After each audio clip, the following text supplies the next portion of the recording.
V-Gold trusted gold buyers తాకట్టులో ఉన్న మీ బంగారాన్ని విడిపించి ఈ రోజు ఉన్న మార్కెట్ ధరకే కొనబడును. ఇప్పుడే కాల్ చేయండి. Breaking news. కర్నూలు ప్రమాదంపై ప్రకటన విడుదల చేశారు ఎస్పీ. ఈ ప్రమాదం ఎలా జరిగింది, ప్రమాదానికి ముందు ఏమైందో ప్రకటనలు తెలిపారు. శివశంకర్ ఎర్రిస్వామి బైక్ పై 2 గంటలకు లక్ష్మీపురం నుంచి తుగ్గలకి బయలుదేరారు. మార్గ మధ్యలో 2 గంటల 24 నిమిషాలకు పెట్రోల్ పోయించుకున్నారు శంకర్. ఆ తర్వాత హైవేపై వెళ్తుండగా చిన్నటేకూరు సమీపంలో బైక్ స్కిడ్ అయింది. డివైడర్ ను ఢీ కొట్టడంతో బైక్ నడుపుతున్న శివశంకర్ అక్కడికక్కడే మృతి చెందాడు. వెనక కూర్చున్న ఎర్రిస్వామి స్వల్ప గాయాలతో బయటపడ్డాడు.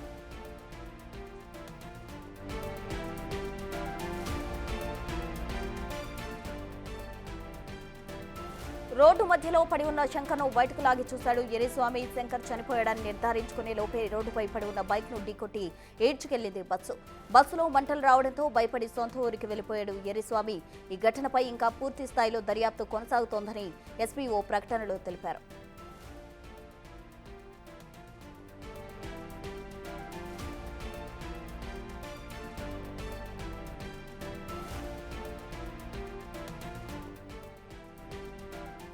ఇదే అంశానికి సంబంధించి పూర్తి డీటెయిల్స్ మా ప్రతినిధి శ్రీరామ్ లైవ్ లో అందిస్తారు. శ్రీరామ్, చెప్పండి. ఎర్రిస్వామి విచారణలో పోలీసులు కొన్ని విషయాలు బయటకు తీయడం జరిగింది. సంచలన విషయాలు కూడా వెలుగు చూస్తూ ఉన్నాయి. అందుకు సంబంధించి కంప్లీట్ డీటెయిల్స్ ఏంటి?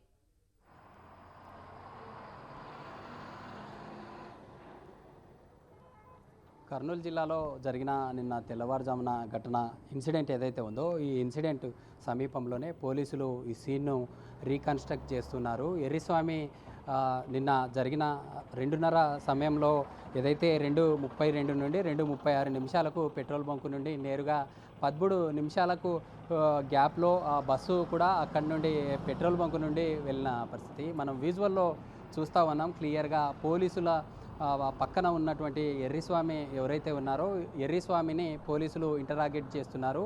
ఎన్ని గంటల సమయంలో లక్ష్మీపురం కర్నూలు సమీపంలో ఉన్న లక్ష్మీపురం నుండి ఇక్కడికి బయలుదేరారు. ఈ ప్రమాదం ఎలా సంభవించింది అనే కోణంలో పోలీసులు దర్యాప్తు చేస్తూ ఉన్నారు. అందులో భాగంగా సీన్ రీకన్స్ట్రక్షన్లో భాగంగా ఇటు పోలీసు అధికారులతో పాటు ఉన్నత అధికారులందరూ ఇక్కడికి చేరుకొని ఈ యొక్క ఎర్రిస్వామి ఈ ఘటనకు సంబంధించి అసలు కీలకమైనటువంటి ఆధారాలను ఇప్పటికే పోలీసు అధికారులు ప్రెస్ నోట్ ద్వారా జిల్లా ఎస్పీ విక్రాంత్ పాటిల్ రిలీజ్ చేసినటువంటి పరిస్థితి. అయితే ఇందులో ప్రధానంగా ఏదైతే ఇటు అతను శివశంకర్తో పాటు ఎర్రిస్వామి ఇద్దరు బైక్ మీద రైడ్ చేస్తూ వచ్చారు. ఈ మార్గం గుండానే మనం చూస్తూ ఉన్నాం. ఎగ్జాక్ట్గా అక్కడ ఎరుపు రంగులో ఉన్న ఏదైతే చిహ్నంగా పెట్టారో ఒక ఐడెంటిఫికేషన్ మార్కుగా పెట్టారో ఎర్రిస్వామిని పోలీసులు ఇంటరాగేట్ చేస్తూ ఉన్నారు. ఆ రోజు ఆ సమయంలో ఇద్దరు వచ్చే మార్గంలో ఏ సమయంలో ఏ విధంగా ప్రయాణించారు, వచ్చే మార్గంలో మీరు సెల్ఫ్గా నిజంగా ఈ ఎవరైతే శివశంకర్ ఉన్నారో శివశంకర్ ఇక్కడ బైకు మధ్యలో ఉన్న డివైడర్ను ఢీకొట్టి రోడ్డు పక్కన పడడంతో ఇటు ఇక్కడ మనం చూస్తూ ఉండే ఈ మార్గం గుండానే ఏదైతే ఈ మార్గం గుండానే వేగంగా వస్తూ ఉన్నారో ఒకసారిగా బైక్ని అదుపు చేయలేక డివైడర్ను ఢీకొట్టి డివైడర్ సమీపంలో ఉన్న గడ్డిలో ఎర్రిస్వామి పడి ఉన్నారు. ఎర్రిస్వామి స్వల్ప గాయాలతో గడ్డిలో పడడంతో ఎలాంటి ప్రమాదం చోటు చేసుకోలేదు. అక్కడి నుండి లేచి శివశంకర్ ఎవరైతే ఉన్నారో శివశంకర్ తన మిత్రుని అక్కడికి వెళ్ళి చూసేలోపే అప్పటికే మరణించినట్లుగా నిర్ధారించుకొని బైకు తీసి పక్కకి పెట్టాలనుకునే లోపే ఫ్రాక్షన్ ఆఫ్ సెకండ్స్లోనే ఈ ఘటన అంతా జరిగిపోయింది.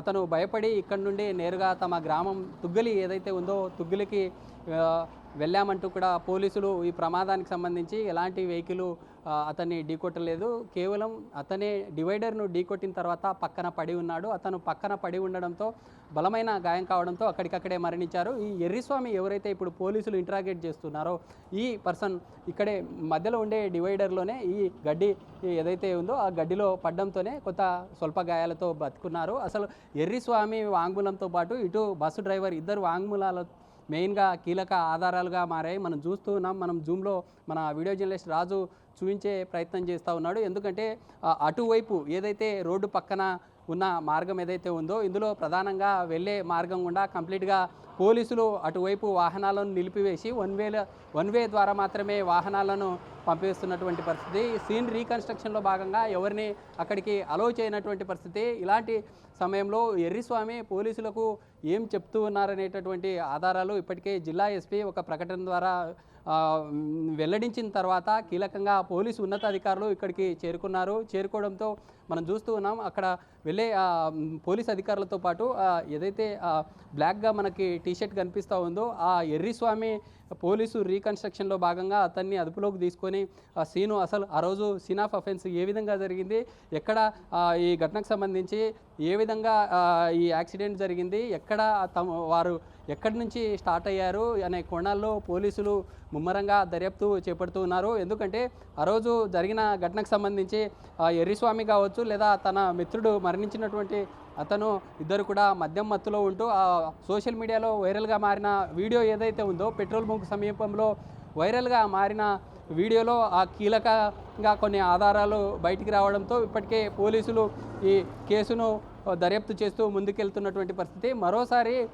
ఎవరైతే ఎర్రిస్వామి తన మిత్రుడు మరణించిన తర్వాత పారిపోవడం అంటే ఇక్కడ నుండి పరారైన తర్వాత పోలీసులకు అతనే స్వయంగా వెళ్ళి లొంగిపోయినట్లుగా కూడా తెలుస్తూ ఉంది. ఎందుకంటే ఇక్కడ తన మిత్రుడు మరణించిన తర్వాత ఈ ఘటన తన మీదకే వచ్చే ఛాన్స్ ఉందంటూ కూడా భయభ్రాంతులకు గురై ఇక్కడ నుండి నేరుగా పారిపోయినట్లుగా కూడా పోలీసులు ముందు నుంచి చెప్తున్నటువంటి పరిస్థితి. అయితే ఈ ఘటనలో పలు రకాల ట్విస్టులు నెలకొన్నాయి. ఎందుకంటే మొదట బస్సు డ్రైవర్ ఎవరైతే ఉన్నారో బస్సు డ్రైవరు ఆ యొక్క స్పీడ్ని అదుపు చేయలేక బస్సు డ్రైవరు యొక్క బైకును ఢీకొట్టడం వల్లే ఈ ఘటన చోటు చేసుకుంది అని ముందు నుంచి మనకు అందుతున్నటువంటి సమాచారం. అయితే అందులో ప్రధానంగా బస్సు డ్రైవర్ కూడా ఏదైతే ఇతను బైక్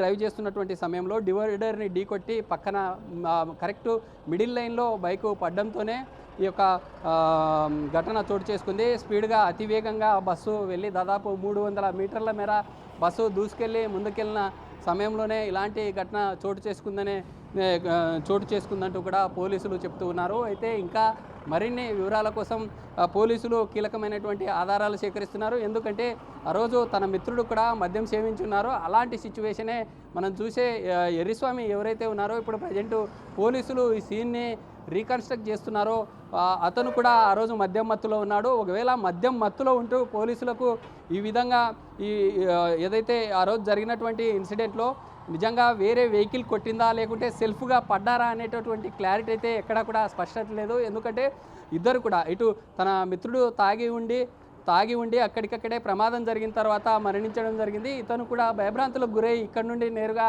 తమ గ్రామానికి వెళ్ళినటువంటి పరిస్థితి. ఇలాంటి సిచ్యువేషన్లో పోలీసులకు ఈ కేసును ఛేదించడం పెద్ద పెను సవాలుగా మారింది. అయితే ఇప్పటికే కొంత ఈ కేసుకు సంబంధించి ఇటు ఎర్రిస్వామితో పాటు తన మిత్రుడు చనిపోయిన తర్వాత ఎర్రిస్వామితో పాటు బస్సు డ్రైవరు బ్రతికుండడంతోనే వారిద్దరూ చెప్పిన ఆధారాల ప్రకారమే పోలీసులు ముందుకెళ్తున్న పరిస్థితి మనం చూసే ఈ సీన్ ఆఫ్ అఫెన్స్. అయితే మనం ఇందాక చూసిన ప్లేస్ నుండి దాదాపు 200 నుండి 300 మీటర్ల మేర వాహనం ఏదైతే బస్సు ఢీకొట్టిన తర్వాత ముందుకు తీసుకెళ్ళినటువంటి పరిస్థితి. ఆ బైకు ముందుకెళ్ళినటువంటి సమయంలోనే ఈ ఘటన చోటు చేసుకుందంటూ అధికారులు మొదటి నుండి చెప్తున్న పరిస్థితి. అయితే మనం చూస్తూ ఉన్నాం ఆ సీన్ ఆఫ్ అఫెన్స్ ఆ రోజు జరిగిన తర్వాత ఎర్రిస్వామి తన మిత్రుడికి బలమైన గాయం తగిలిన తర్వాత మరణించిన తర్వాత ధృవీకరించుకొని ఇక్కడ నుండి భయంతోనే తమ గ్రామానికి వెళ్ళిపోయారు. తర్వాత పోలీసులకు లొంగిపోయారంటూ కూడా మనకి తెలుస్తూ ఉంది. అయితే ఈ సీను ఎలా జరిగింది అంటూ మనం చూస్తూ ఉన్నాం విజువల్లో. అక్కడ బ్లాక్ వెనుక వైపు వెళ్తున్నటువంటి ఆ క్యాండిడేటే తన మిత్రుడు ఎవరైతే ఉన్నారో ఎర్రిస్వామి తన మిత్రుడితో ఆ రోజు మద్యం సేవించి బైక్ డ్రైవ్ చేస్తూ ఈ మార్గం గుండానే వెళ్ళారు. ఈ మార్గం గుండా వెళ్ళిన సమయంలోనే వాళ్ళు తన సెల్ఫ్ డ్రైవింగ్ చేసుకుంటూ డివైడర్ని ఢీకొట్టిన తర్వాత పక్కనే పడి ఉండడం, ఆ బైకును వేగంగా వెళ్తున్నటువంటి కావేరీ ట్రావెల్స్ బస్సు డ్రైవర్ ఎవరైతే ఉన్నారో బస్సును అదుపు చేయలేకపోవడం, అదే స్పీడ్తో ముందుకెళ్లడంతోనే ఈ ఘటన అంతా కూడా చోటు చేసుకుంది. అయితే పోలీసులు ఇప్పటికే సీన్ రీకన్స్ట్రక్షన్లో భాగంగా ఇప్పటికే స్క్రీన్ రీకన్స్ట్రక్షన్లో భాగంగా ముందుకెళ్తున్నటువంటి పరిస్థితి. అయితే మనం కొంత ఈ జాతీయ రహదారి మార్గంలో మనం కొంత ఏదైతే సీన్ రీకన్స్ట్రక్షన్లో భాగంగా ఎలా దర్యాప్తు చేస్తున్నారు అనే అంశాలు ఒకసారి మన వీడియో జర్నలిస్ట్ రాజు ఒకసారి జూమ్ చేసి చూపించే ప్రయత్నం చేస్తాం. ఎందుకంటే ఇన్సిడెంట్ జరిగింది ఇక్కడ క్లియర్గా. ఇలాంటి ఇన్సిడెంట్ దాదాపు మనం పక్కనున్నటువంటి ఏదైతే ఐరన్ రాడ్స్ ఉన్నాయో ఐరన్ రాడ్ సమీపంలోనే తన మిత్రుడు మరణించడం జరిగింది. మరణించిన తర్వాత రైట్ సైడ్ ఈ గడ్లోనే తన ఎవరైతే ఎర్రిస్వామి ఉన్నారో ఎర్రిస్వామి ఇక్కడే పడి ఉన్న తర్వాత ఎలాంటి ప్రమాదం లేకపోవడంతో ఎర్రిస్వామి ఈరోజు బ్రతికుండడంతోనే క్లియర్గా పోలీసులకు కొంత సమాచారం వచ్చినటువంటి పరిస్థితి. అయితే డ్రైవర్తో పాటు ఇటు ఎర్రిస్వామి ఇద్దరు కూడా పోలీసులకు సమాచారం ఇవ్వడమే ఇప్పుడు కీలకంగా మారినటువంటి పరిస్థితి. అయితే ఇప్పటికే పోలీసులు సీన్ ఆఫ్ అఫెన్స్లో ఎర్రిస్వామి ఇచ్చినటువంటి స్టేట్మెంట్ ఏదైతే ఉందో స్టేట్మెంట్ని కంప్లీట్గా పోలీసులు రికార్డ్ చేసిన పరిస్థితి. స్టేట్మెంట్ను రికార్డ్ చేసి ఇప్పటికే మొదట ఏ ప్రాంతంలో బైకు సెల్ఫ్గా ఈ యొక్క డివైడర్ను ఢీకొట్టిన తర్వాత తన మిత్రుడు ఎలా మరణించారు, ఇటు రైట్ సైడ్ ఉన్నటువంటి ఈ డివైడర్ ఏదైతే ఉందో డివైడర్ మధ్య భాగంలో ఎలా పడ్డారనేటటువంటి కోణంలో పోలీసులు దర్యాప్తు చేస్తున్నటువంటి పరిస్థితి. అయితే ఈ సీన్ ఆఫ్ అఫెన్స్లో ఉన్నటువంటి పోలీసులతో కూడా మనం మాట్లాడే ప్రయత్నం చేద్దాం. ఈ మార్గం గుండానే దాదాపు సీన్ ఆఫ్ అఫెన్స్ జరిగిన తర్వాత నేరుగా ముందుకెళ్ళినటువంటి పరిస్థితి.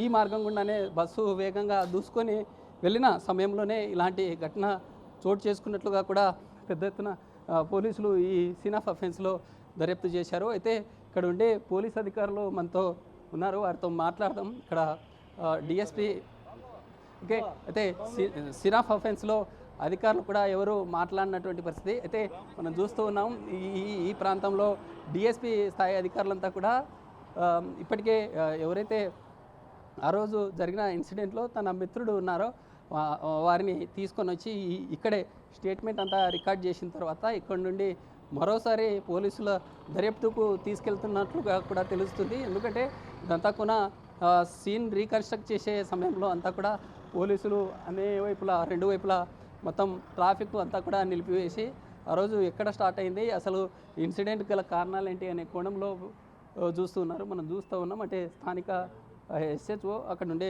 డిఎస్పీ కూడా ఆ రోజు ఏం జరిగింది, అసలు ఈ ఏరియాలో ఇన్సిడెంట్ జరగడానికి కారణాలు ఏంటంటే కూడా వివరిస్తున్నటువంటి విజువల్ మనం చూస్తూ ఉన్నాం.